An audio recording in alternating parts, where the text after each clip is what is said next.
Olá, Mateus capítulo 3. Na leitura de hoje eu escolhi, do capítulo inteiro eu escolhi alguns versículos. Versículos 5, 6 e 7 dizem assim: Então os moradores de Jerusalém, de toda a Judéia e de toda a região em volta do Jordão, iam até onde ele estava, até onde João Batista estava. Ele estava batizando. E confessando seus pecados, eram batizados por ele no Rio Jordão.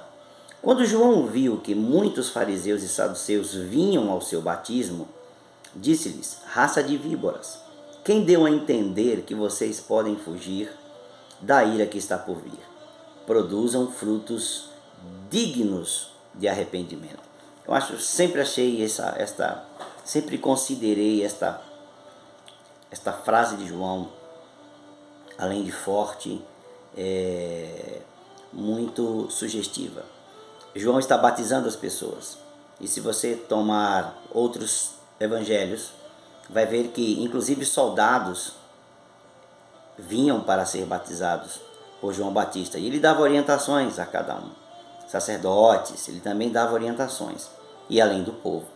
Mas quando João vê os fariseus e os saduceus virem ao batismo, aqui não diz que eles vinham para serem batizados. Eles estavam lá vendo, se apresentaram lá, viram o que estava acontecendo. Esses fariseus e saduceus, eles sempre estiveram presentes de forma negativa, confrontando o ministério de Jesus, confrontando aqui no caso o profeta. João Batista era um profeta, era o anunciador da vinda de Cristo. Era a voz do que clama no deserto, né, e que prepara o caminho do Senhor. Então ele prepara com a sua mensagem o povo para receber o Messias, que é Cristo. Esses fariseus e saduceus são em certo sentido, os que controlam religiosamente o povo, são os que dizem ao povo o que é que o povo tem que crer, são aqueles que realmente colocam peso espiritual negativo sobre a vida das pessoas, enquanto eles mesmos não estavam dispostos a carregar. É mais ou menos o seguinte: você faz o que eu te digo, mas você não precisa fazer o que eu faço, né? Ou em outras palavras, eu faço isso porque sou eu, agora você tem que fazer o que eu estou te dizendo. Então é mais ou menos isso. Eles obviamente eram conhecedores da lei, conhecedores da palavra de Deus, né, daquela que existia até aquele momento, a escritura hebraica. Eles eram os intérpretes dessa escritura e eles tinham, com certeza, uma autoridade legal no meio do povo estabelecida. E era uma autoridade legalizada, sim. No entanto, essas pessoas, quando perceberam que João Batista e posteriormente o próprio Cristo, nós vamos ver nas leituras, se tornam ameaças a essa hegemonia, a esse controle, a esse poder que eles detinham sobre as pessoas, então eles começam a se sentir extremamente incomodados. No caso de João Batista não há um problema grave em relação a eles, porque João Batista é preso por Herodes por um outro problema, a gente vai ver. Mas no caso de Jesus, eles fazem tudo o que é possível para que Jesus seja entregue e morto, e é o que acontece. Então, mais uma vez a gente vê, ontem a gente viu em alguma das minhas falas, que o poder político ele é inescrupuloso se ele se sentir ameaçado pela fé cristã. Mas também eu disse ontem, graças a Deus, que Deus espera o tempo da morte dos seus inimigos, né? Deus não mata, mas Deus espera o tempo da morte, e aí faz com que o seu propósito se cumpra. Isso é interessante, isso é muito bom para nós, né? No sentido bom, no sentido de que a gente percebe que Deus age e Deus vai se mover.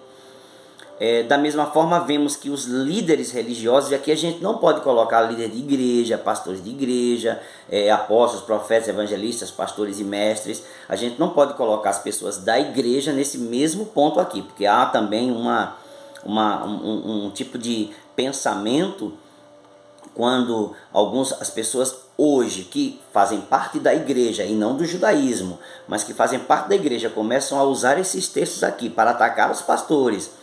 Não, são os religiosos, para atacar a igreja enquanto ela está instituída, para atacar a fé que foi de alguma forma instituída enquanto igreja, que tem um prédio, que tem um local, que tem hierarquia, né? Isso foi um desenvolvimento ao longo dos anos, isso não começou assim, mas chegou a esse ponto. Quando você usa esses textos para atacar a igreja, você está fazendo uma coisa errada. Você precisa atacar o espírito, e é um espírito de farisaísmo, um espírito de saduceus, né? Que é aqueles que controlam a religião. Às vezes as próprias pessoas que estão atacando a igreja usando esses textos são de fato fariseus e saduceus, que estão na realidade tentando implodir aquilo que é bom. Então a gente tem que ter muito cuidado em relação a isso, para a gente não ser nem religioso, como o fariseu e o saduceu, se tornar incrédulo até certo ponto e resistir à própria vontade de Deus, e ao mesmo tempo não podemos ser falsos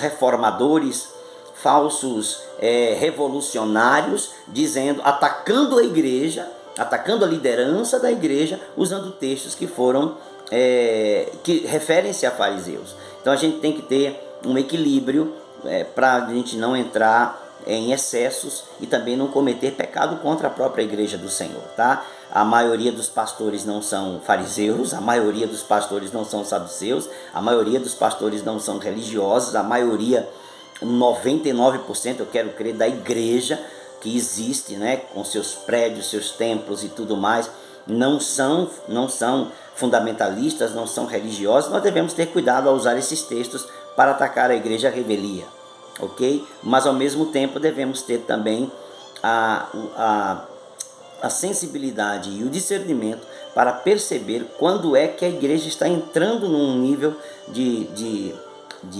espiritualidade falsa, de farisaísmo, de espírito de saduceus, onde essa incredulidade acaba tomando conta, onde o controle sobre a fé, no sentido muito negativo, não é?